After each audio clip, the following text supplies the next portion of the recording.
Namaste and good morning, everyone. Let's start our Wednesday class with the prayers. Om Guru Brahma, Guru Vishnu, Guru Devo Maheshwara, Guru Sakshat Parbrahma, Tasmai Shri Guru Namaha.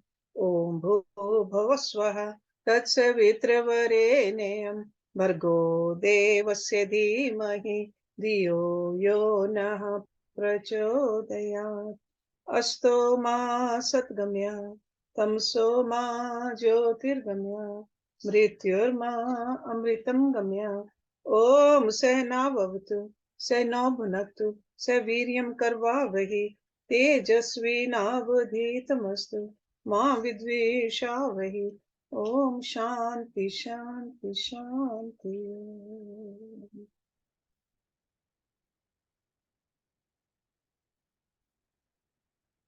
In Indian philosophy, it is said that no one is capable of altering destiny except a yogi. Okay? And the Sanskrit term for destiny is Deva. Deva. All ordinary beings must accept destiny and its inevitable effects. No one else is strong enough to swim against it. It is considered an integral aspect of the divine. Why? Because it regulates the lives of all beings impartially, giving each individual his or her just roots. So it's a very just law. Because of its world-spanning vastness and complexity, it cannot be reduced to the scale of ordinary human understanding or imagination. Destiny is closely related to the other two determinative forces of the universe, Desh and Kal. Desh means the space, Kal means the time.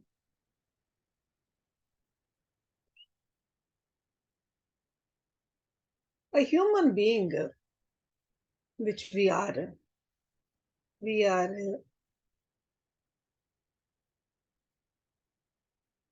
so small creatures. We are set against the vast and mighty background of this stellar universe. Through the ceaseless play of destiny, an individual can soar like a rocket to the heights of success, or fall like a meteor to the depths of the failure. With a single stroke of destiny, a prince can become a pauper, or vice versa. Destiny. There you go. But destiny is neither divine nor demonic in and of itself. It is created by humankind through the desires and actions of this and former lifetimes. So in other words, we are the creator of our own destiny. Each person prepares the ingredients of his or her own future. That is why one is helpless against destiny when it produces its effects, always fully in accordance with the metaphysical laws of creation, because it is based upon that. So in other words, remember, destiny is not pessimistic or fatalistic concept evolved out of despair. Because often people say, oh, this is my destiny. No, it's not like that. It is based on the subtle law of cause and effect, operating on the metaphysical level. A normal individual with awareness usually limited to the physical plane cannot grasp the functioning of the destiny. So that's why we got to dig deeper into it. In the transcendent state of yoga, when we have a union with God, our predetermined destiny begins to dissolve until finally a yogi is lifted completely beyond the force of destiny. So that's why I said in the opening statement that accept a yogi. Nobody else can alter it. At this point, the distinction of time and space vanish. Even in a very simple, deep meditation, we rise above the time and the space. And you can imagine where yogi goes with that long samadhi. Time is no longer finite, and physical space is not the only level of reality. For a yogi, the true reality is Brahma. Since yoga is a discipline leading to the realization of Brahma, it should be viewed with the context of what we may call eternal time. Eternal time. And that's how our scriptures talk about. To our material mind, it doesn't make sense. We disregard it. But as a yoga student, we got to look into it deeply. The division of time into past, present, and future is simply a convenient but artificial construct of the duality. Bound linear mind. Time does not stand still. Even at this time you are hearing these words, the future is becoming present and it's slipping into the past. It moves so fast. Time is also relative. It flows at different rates in different situations. Even modern physicists affirm through continuing scientific research of Einstein's theory of relativity. We are all familiar with that. Similarly, there is no such thing as permanent space or subject or experience. The toughest space age alloys will one day corrode and disappear. Even the most beautiful landscapes will change shape through erosions and other geological processes. Our subjective experiences of time and space also changes. Based as they are on the interplay of three qualities of nature, sattvic, rajasic, and tamasic. Those are the three gunas we often talk about. The interplay of the guns create the realm of subjective experience, which we quantify in terms of numerous pairs of polar opposites that exist only in relation to one another. By turn, we are happy or sad, hungry or full, satisfied or dissatisfied. These are all pairs of opposite. Our every experience of so-called reality as well as the physical universe itself is constantly changing. What this means is that yoga should ultimately be viewed as beyond the limits of past, present, and future, and beyond the finiteness of phenomenality and space location. It should be conceived against the infinite backdrop of eternal time and transcendent existence by anyone who wishes to experience the ultimate reality known as Brahma. So in other words, we got to expand our horizon. Don't stay limited. Look at the time in its real sense. Look at the space also in its real sense. In order to comprehend the true nature of Brahm, it is first necessary for us to grasp the illusory nature of time divisions and space locations.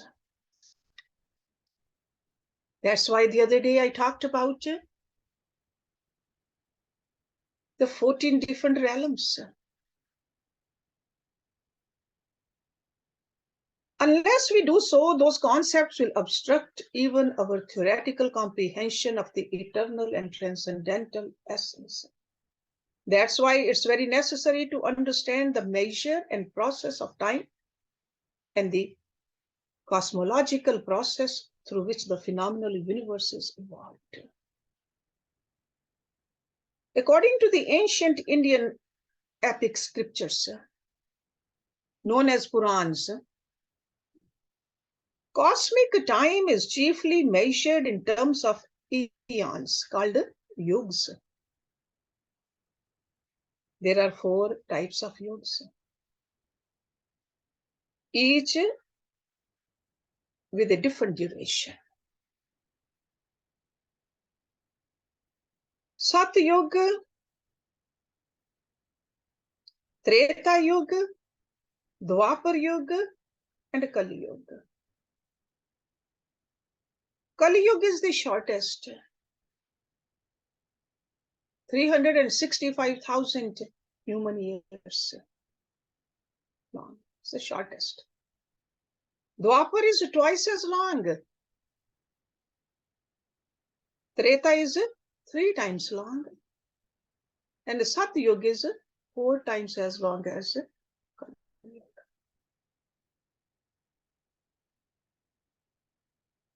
There is a corresponding physical and moral deterioration of the people during each of them. Satyuga is considered to be the golden age. Treta, the silver age. Dwapar, the copper age. And the Kali Yuga, our present Yuga, is called the dark age or the iron age. Our complete cycle of these 4 yugas constitute one Mahayuga.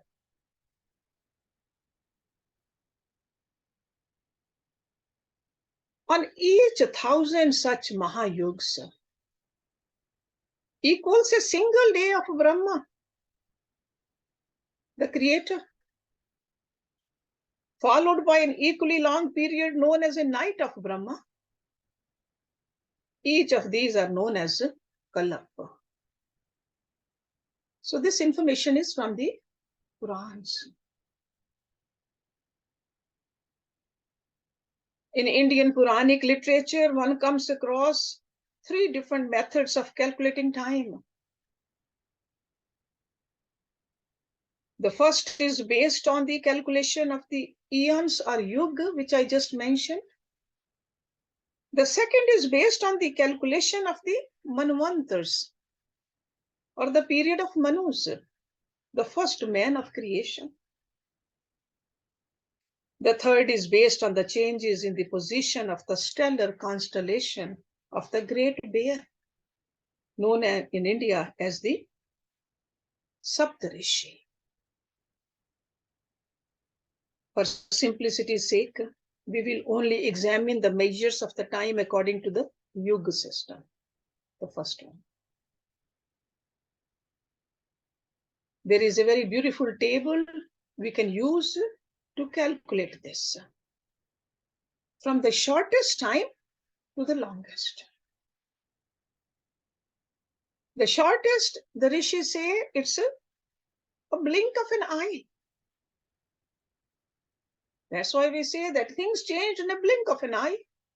In Sanskrit, it's called a nimesh. It is equivalent to 0.088 second. Blink of an eye. Nimesh. When we have 18 nimeshas, that is equivalent to 16 seconds, that's called one kasht. That's a Sanskrit word, kasht. One nimesh equivalent to 0.088 second. 18 nimesh equivalent to one kasht. Kashtha, if you're writing it down, kasht. 2.5 kashts, that is one shwas. That means a breath, average breath, 4 seconds. 6 shwas, one pal, equivalent to 24 seconds. 2 pals is equivalent to one kal, 48 seconds. 30 kals, one ghati, Ghatri, ghati, that is 24 minutes. 2 ghatis is equivalent to one muhurat, 48 minutes. 30 muhurats is equal to one full day, 24 hours. 15 full days is one paksh, fortnight. And 2 paksh is one mas, a month. 6 mas is one ayan, solstice. 2 ayan is one varsha, a year. 365,000 years is one Kali Yuga, the Iron Age. 730,000 years, twice as much of Kali Yuga is a Dwapar Yuga, the Copper Age. 1,095,000 years is a Treta Yuga, the Silver Age. 1,460,000 years is a Satyuga, the Golden Age. And when you add all these 4 together, 3,650,000 years is one Mahayuga. It's called a Great Age. And 1,000 Mahayugs is one day of Brahma.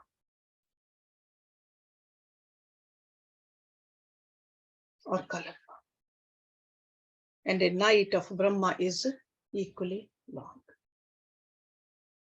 Manifestation happens during the day and dissolution at the time of night. And we all know Brahma is the creator, that is one of the sacred trinity of Hindu gods, Brahma, not Brahm, Brahma. The other 2 being Vishnu, the preserver, and the Maheshwar, the transformer. We have already observed that one color per one day of Brahma comprises 3,650,000.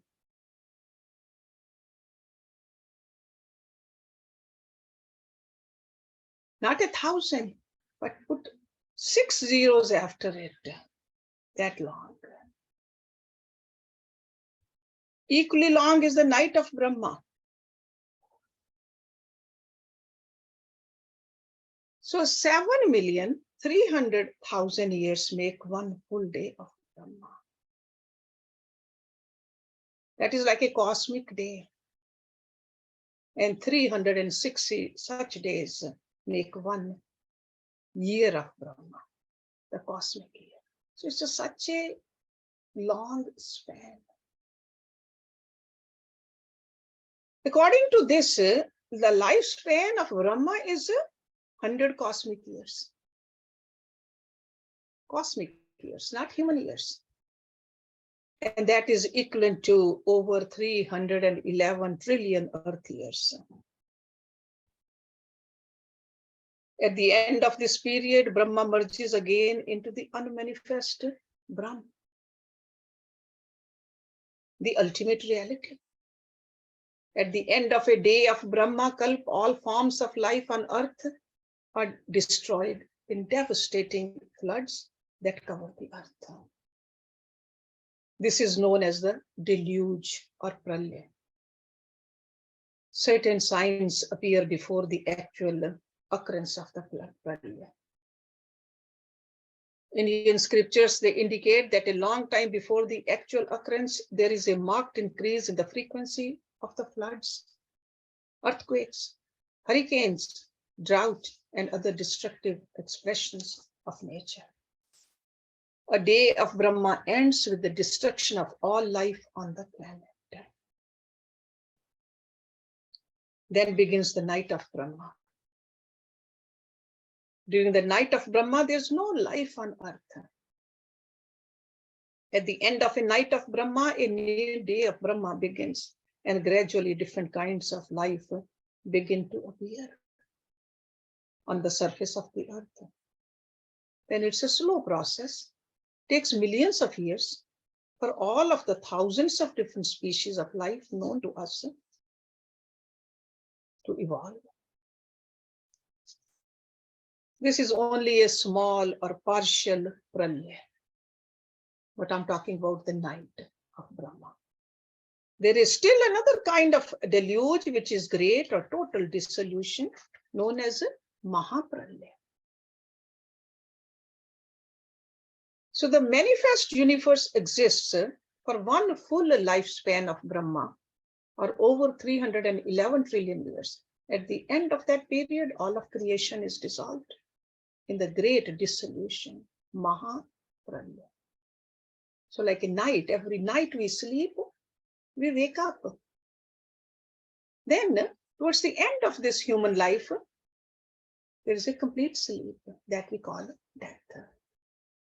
So that's how the Pralaya and Mahapralaya. This is the cycle of creation and dissolution of the universe, beginning with Brahma's birth and ending with his death. But remember, this is about the Prakriti.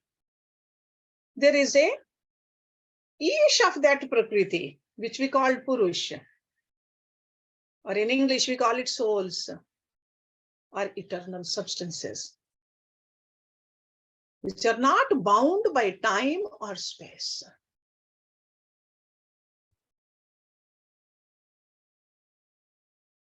Another such eternal substance is the smallest subatomic particle of matter called the Parmanu. So that's why we say that Prakriti is eternal and the soul is eternal too. But Prakriti goes through the changes, soul does not. They both are Sat. But the difference is one changes, the other one does not change. So our scriptures, they call it a Parmanu. This substance has no dimension and is invisible. Yet in combination with the other particles, it forms the atoms and molecules and becomes extensive and visible. So soul never becomes visible. Prakriti becomes visible. Soul does not have a form or a color or a size.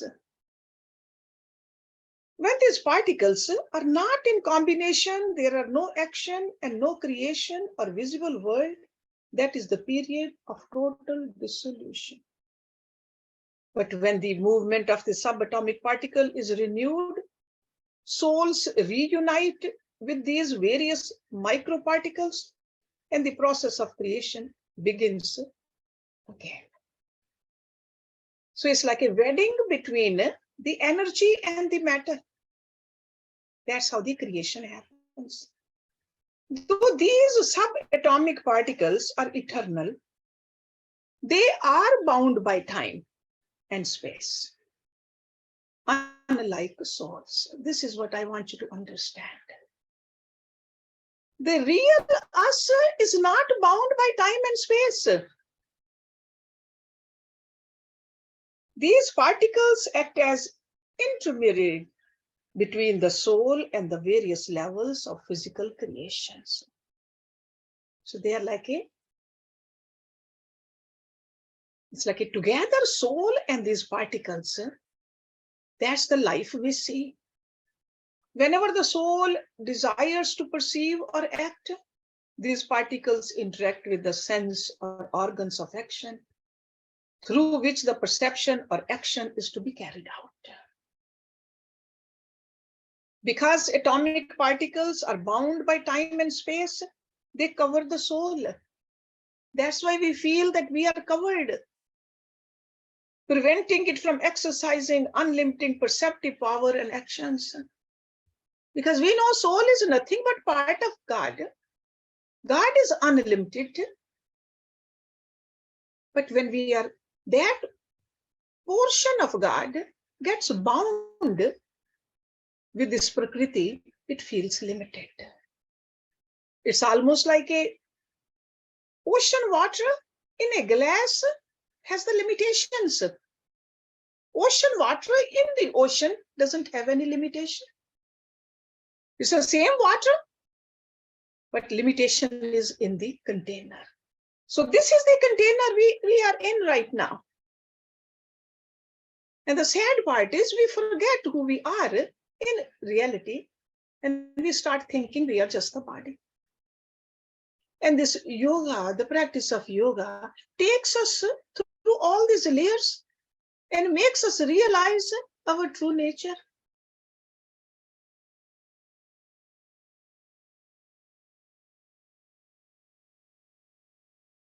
Because atomic particles, they are bound by time and space, they do cover the soul. Sometimes we wonder, why do they cover? Because the covering is such. Covering does cover. But if the soul can transcend the limitations of its association with these particles through yogic techniques, it can realize its true nature of omniscience, omnipotence, and omnipresence. So soul has those powers. It can be liberated. It can be liberated even before the end of the present creation or the day of Brahma. In fact, it can be liberated right now. The problem is, do we want to? Is it our utmost desire or not? Those souls that are not liberated, they undergo the continuous cycle of death and rebirth.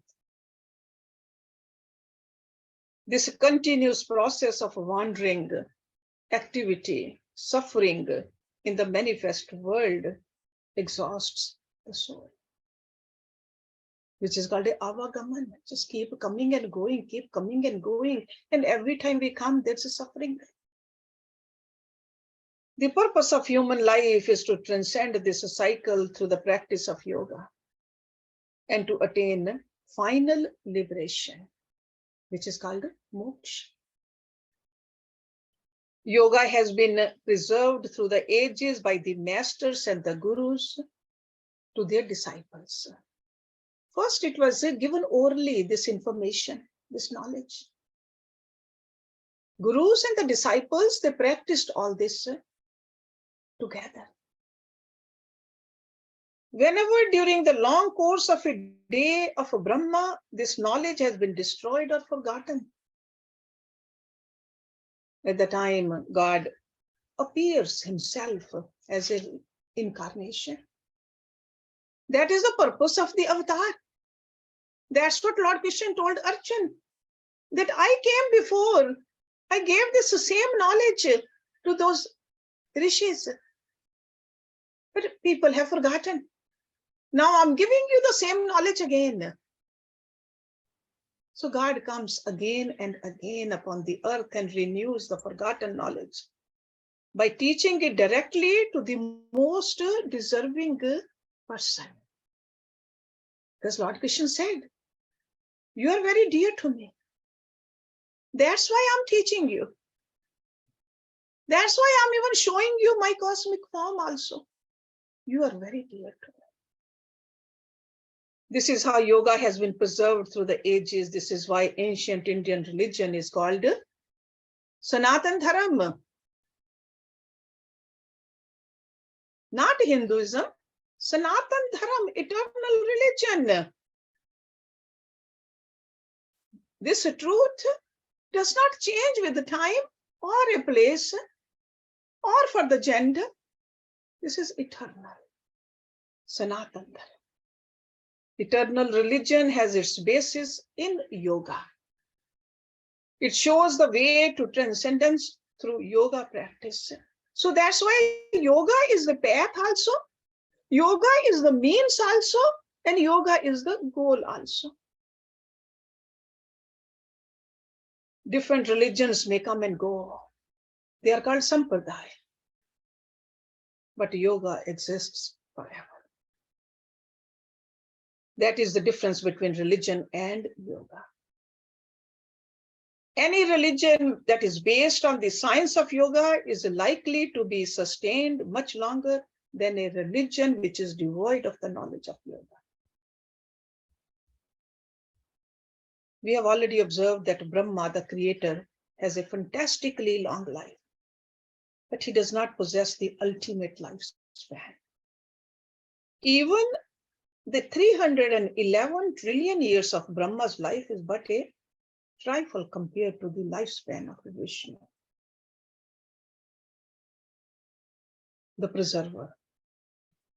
The lifetimes of 1,000 Brahmas are only the equivalent of a single ghati, that means 24 seconds of Vishnu's life. With this measure of time, Vishnu lives for 100 years. Those are Vishnu's years. And again, the period of 1,000 Vishnus equals only one pal, 24 seconds of the lifespan of Maheshwar, the dissolver, who also lives for 100 years of such measure. The lifespan of 1,000 Maheshwars are but a trifling half a pal, 12 seconds of the life of Ishwar. And then, ultimately, the unmanifest Brahma is beyond the measure of time.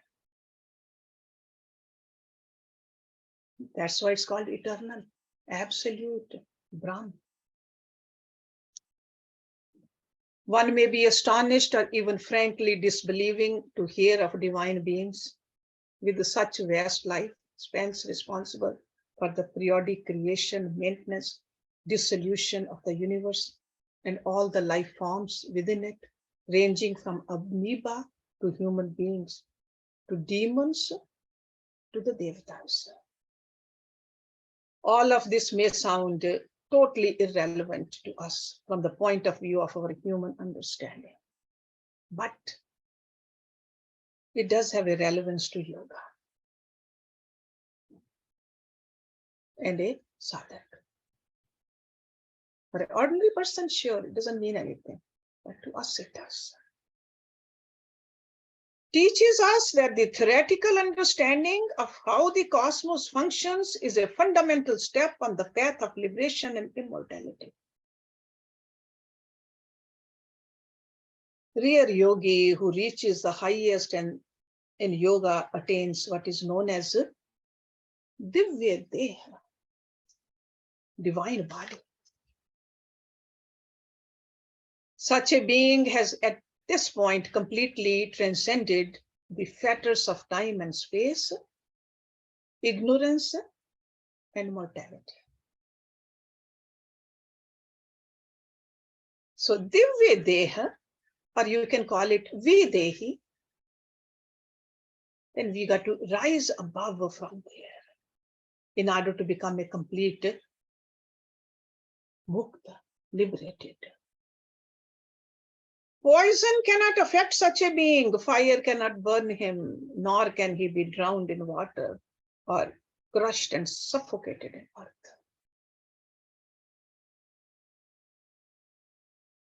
We saw the examples in the Puranas. Fire could not burn Prahlad.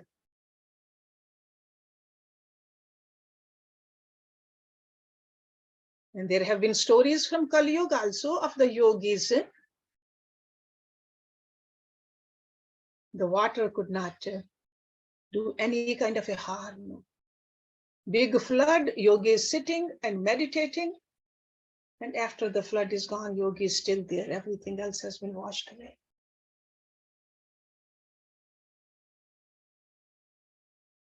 Because a divine being is beyond all biological and phenomenal limitations. A yogi possessing one can materialize and dematerialize to and from the ether at will. Classical texts declare that a perfected yogi who has attained this divine body, Divya Deha, lives beyond the lifespans of hundreds of Brahmas and counting their lifetimes as mere seconds. Nor is such a yogi affected by the great molecular dissolution that occurs at the death of each Brahma. The perfected yogi possesses all of the major and minor siddhis. Those are the powers. You remember in Yoga Sutras, Vibhutipad, the 3rd chapter, we learned all kinds of powers. Yogi possesses all those powers. Those powers raise him nearly to the level of equality with the God himself, which is called Ishitva. Great mystics of almost every major religion have attained this final state of emancipation. According to the Indian scriptures, half of the lifetime of the present Brahma is already over. Okay, if you're interested in knowing the present Brahma. This means the present Brahma is 50 cosmic years old. He has just entered his 51st cosmic year. And this is its first cosmic day, Kalpa. This cosmic day is named Shvet Varaha Kalpa. Some Pandits, when they do the puja, they mention this Kalpa, Shvet Varaha Kalpa. At present, we are living through the 4th Kali Yuga of the 28th Mahayuga of this cosmic day. Our current Kali Yuga began 3102 BC. This is our current position within the context of cosmic time. We shall remain bound within temporary, undergoing continuous cycle of birth and death until such time, either in the present or in the future lifetime. That means we're going to just keep on going. If we don't get on that tangent of the moksha or the liberation, we're going to just keep on going. And if we find that tangent with the help of our yoga sadhana, we obtain liberation, the moksha or the mukti. So that's why for a serious student to know this time frame is very important. Otherwise, keep on going. We have been going in the cycles. So that's why Lord Krishna says, Out of countless people, very few walk on this path. And out of those who walk on this path, very few reach. Because the sadhana has to be done seriously. Seriously. And in order to do the serious sadhana, we got to know all this theory also. We got to know what are we dealing with over here. We cannot just fool ourselves that somebody will put their hand on our head and will be liberated. That's not how it works. There's no partiality here. And whether we know this or not, this is what it is. Some people say, how about for the Christians? It doesn't matter. No matter which sect you belong to, which gender you are in, this is the same for all of us. So we cannot say that, no, I don't want to believe in this Sanatan Dharma because it's too much, too complicated. It's almost saying that I don't believe in gravity. Gravity is for everybody, whether you believe it or not. The same thing, this cause and effect, law of karma. This time and space, the destiny, we all are under this. And this formula to get out of it is the same for all of us too. So with this, I'll end today's talk. Om Purnamada Purnamidam Purnat Purnamudachyate Purnasya Purnamadaya Purnameva Visheshyate. Om Shanti Shanti Shanti Om. Thank you very much for listening.